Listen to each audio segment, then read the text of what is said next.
중고등부 그리고 청년부 연합해서 캄보디아 단기 선교를 준비하고 있습니다. 그게 다음 주면 출발을 하더라고요.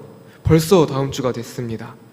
제가 디데이를 설정해 놨는데 오늘이 D 슬래시 하고 숫자 8이 적혀 있더라고요. 그리고 이제 그 월요일이 31일이 되면 아마 D-데이라고 표기가 될 겁니다.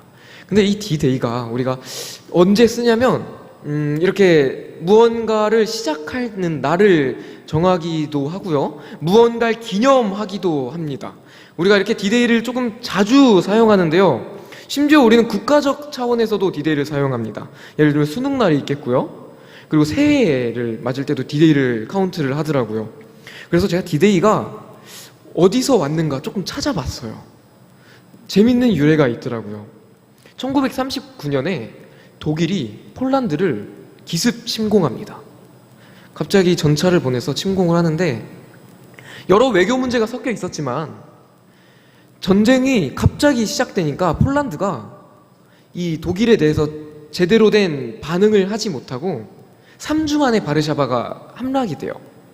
3주 만에 함락된 폴란드를 두고 이제 독일은 이제 러시아랑 소련이죠. 소련이랑 불가침 조약을 맺고 서로 침공하지 않겠다는 조약을 맺고 전선을 프랑스 쪽으로 옮기게 됩니다.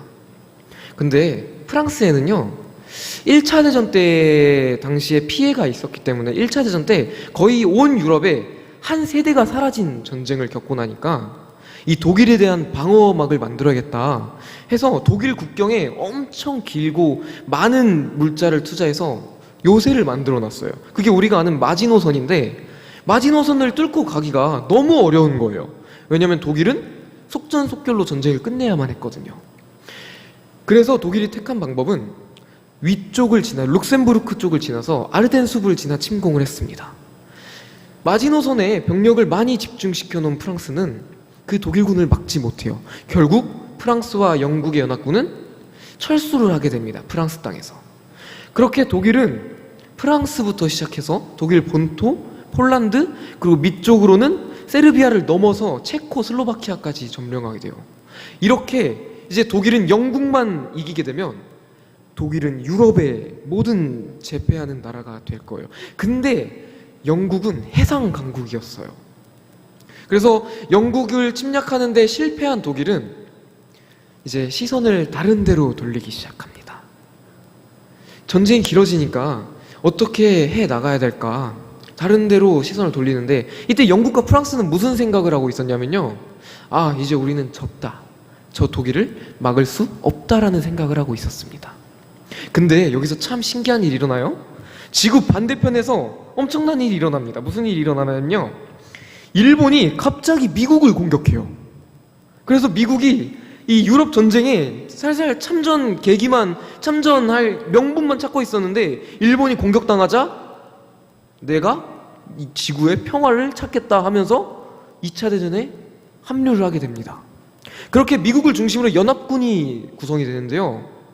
우리가 잘 아는 작전이 계시대요. 무슨 작전이냐면요.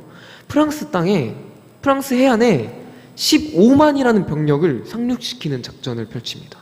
그리고 그 날이 원래는 6월 6일에 작전이 시행되기로 계획되어 있었어요. 근데 그때가 파도가 많이 치는 날인데 이땐 작전이 불가하다. 근데 소식에 9일날 이날은 바다가 잠잠할 것이다라는 속보가 되게 됩니다.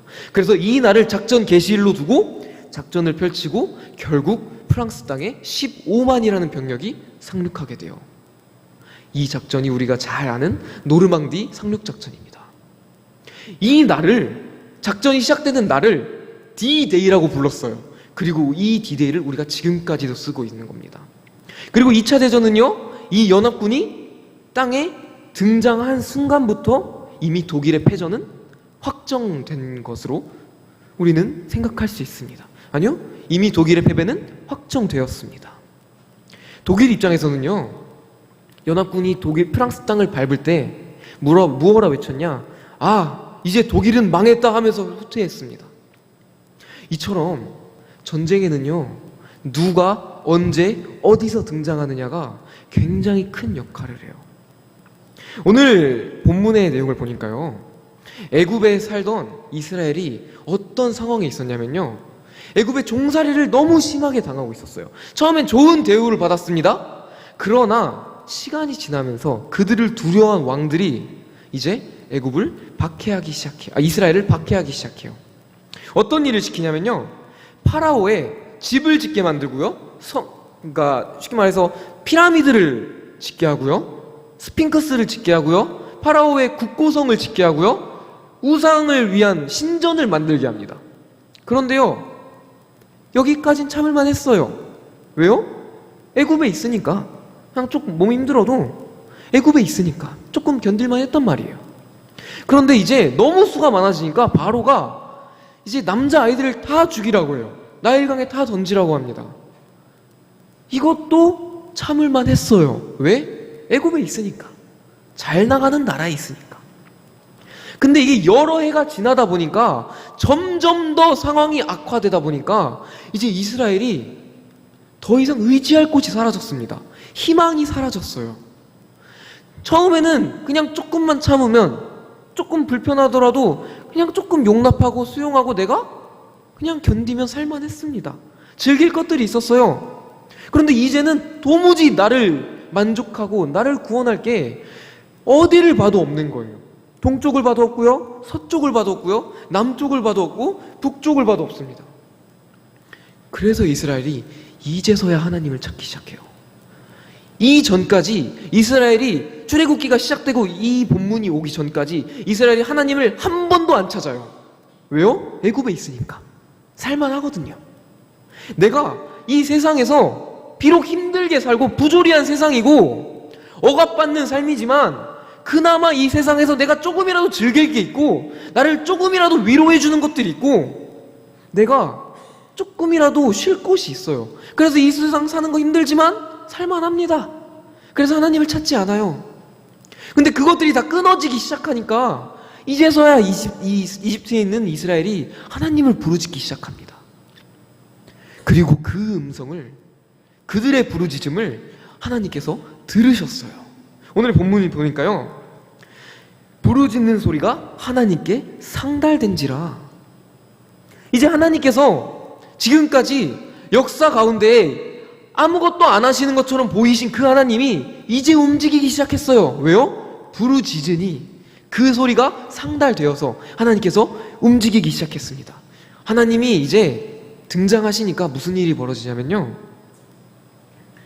아브라함과 이삭과 야곱에게 세운 언약을 기억하사 그들의 고통 소리를 들으시고 그들을 돌보셨고 그들을 기억하셨더라. 하나님이 이 전쟁터에 등장하시니까요, 놀라운 일이 벌어졌습니다. 왜 이런 하나님이 그들의 부르짖음을 듣고 응답하셨을까요? 사실 하나님께서 응답 안 하셔도 이스라엘은 할 말이 없습니다. 왜요? 먼저 떠난 건 이스라엘이기 때문에, 먼저 배신한 건 이스라엘이기 때문에, 먼저 등 돌린 건 이스라엘이었어요. 하나님이 분명히 하나님 외에 다른 신을 두지 말고 그들을 섬기지 말고 그들 앞에 절하지 말라라고 분명히 말씀하셨는데 하나님이 하지 말라는 것들 먼저 다 어긴 게 이스라엘이에요. 그럼 하나님께서 그 언약을 지키실, 그들의 음성을 응답하실 필요가 없으십니다. 그럼에도 응답하셨어요. 왜요? 아브라함과 이삭과 야곱에게 세운 그 언약 때문에. 무슨 언약을 세우셨을까요? 히브리서 11장에 보니까요, 아브라함이 하나님께 부름받았을 때 갈 바를 알지 못하고 그럼에도 나아갔다고 표현하고 있습니다. 아브라함이 한 그 믿음의 행동은요, 아브라함이 얼마나 부자였는지 아시죠? 그 당시 수메르에서 수메르인들이 세계 문명의 최초의 제국을 건설한 그 수메르, 그리고 그 수도 우르, 거기서 엄청난 부자였어요. 아브라함이 친구들아, 나 이제 집 떠날 거야, 따라줘, 따라갈 사람 하니까 따르는 사람만 300명이 넘었다고 해요. 엄청난 부자였는데요, 그 아브라함이 하나님을 믿고 다 놓고 가나안으로 떠났어요. 그곳에서 어떻게 살았냐면요, 잘 곳도 없어서요, 땅이 한 평도 없어서 텐트 치고 살았습니다. 그것도 얼만큼이요? 하루요? 아니요. 열흘이요? 아니요. 3대가 그렇게 살았습니다. 왜요?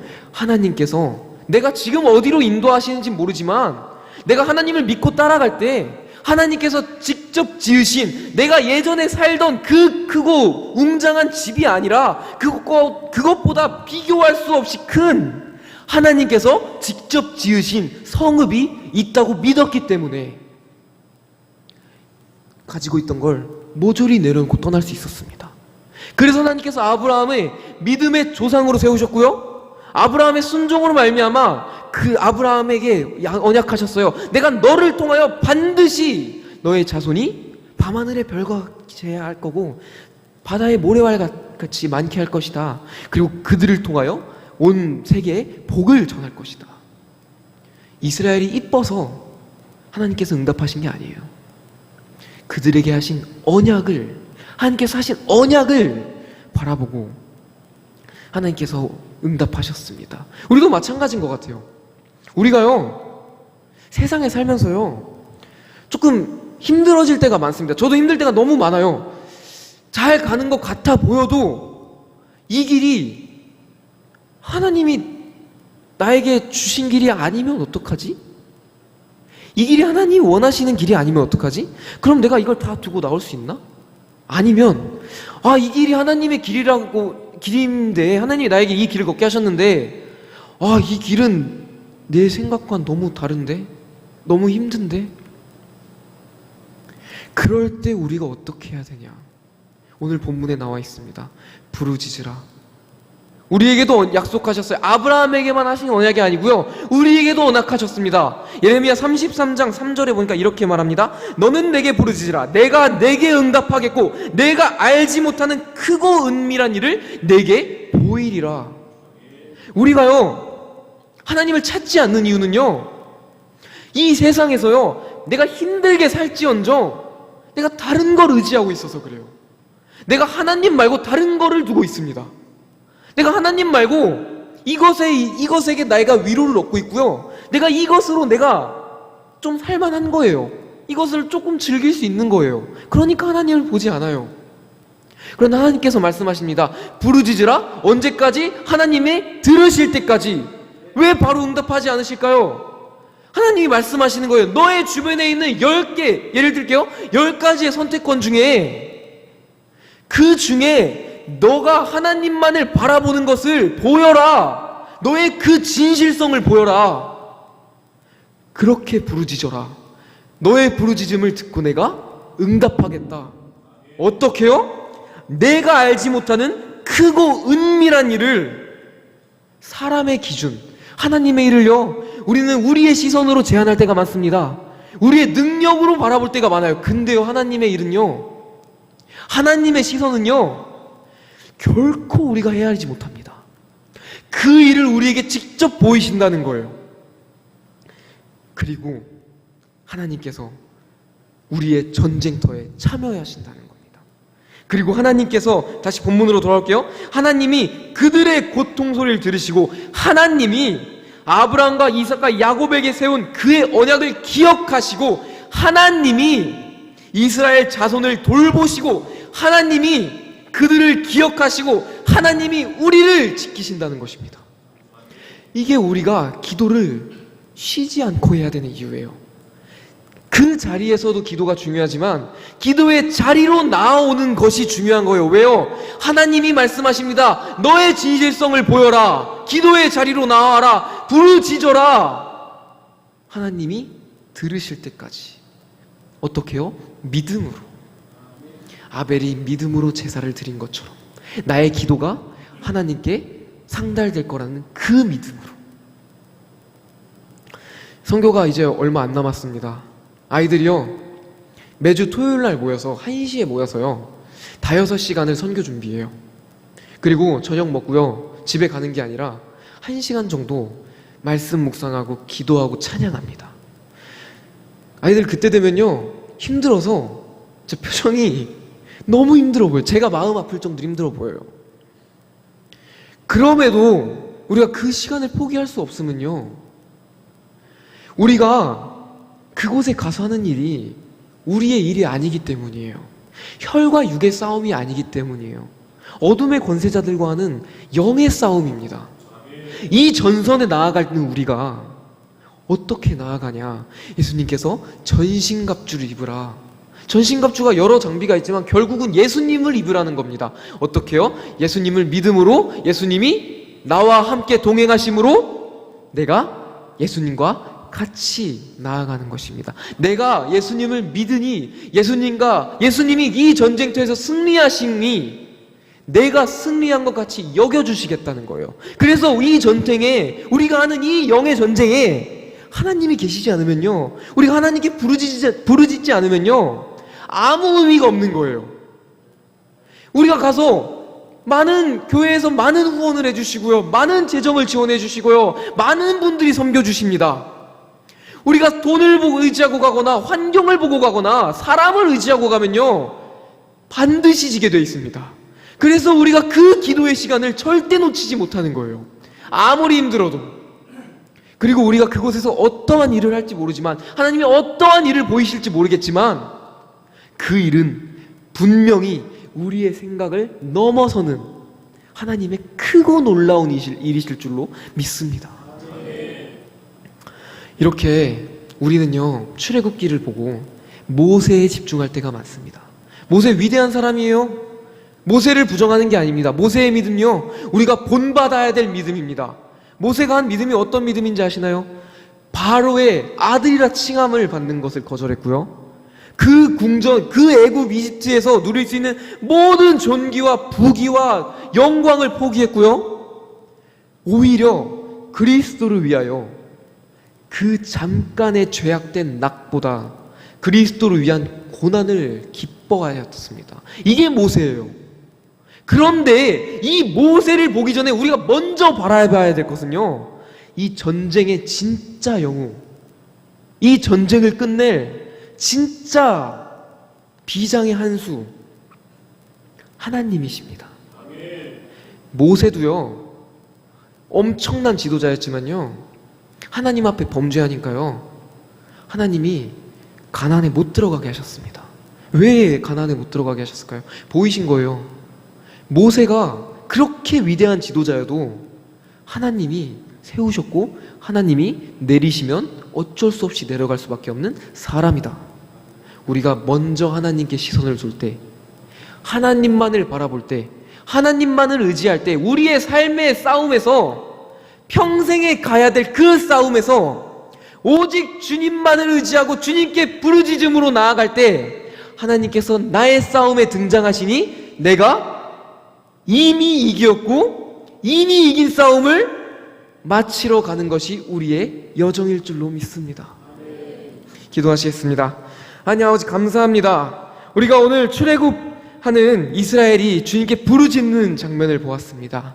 우리가 주님께 부르짖음이 먼저 사람을 보는 것이 아니라, 먼저 환경을 보는 것이 아니라, 먼저 나에게 주어진 것이 아니라 오직 하나님만을 바라보며 하나님께서만이 나를 구원하시고 나를 이끄시고 나를 인도하여내실 것이다 믿음으로 기도드립니다. 내가 주님께 부르짖게 하시고 내가 이 부르짖는 자리를 절대 포기하지 않게 하시고 나에게 허락하신 이 부르짖는 특권을 이 세상의 시시한 것들과 절대 바꾸지 않는 주님의 그 은혜 허락하여 주시옵소서. 주님께서 나에게 임재하시니, 나의 삶에 임재하시니, 나의 싸움에 등장하시니 내가 이미 승리하였습니다. 내가 그 승리를 마치러 나아가겠습니다. 주님이 부르시는 그날까지 내가 주님과 함께 살아가겠습니다. 나를 언제나 지켜주시옵소서. 살아계신 하나님께 예수님의 이름으로 기도드렸습니다. 아멘.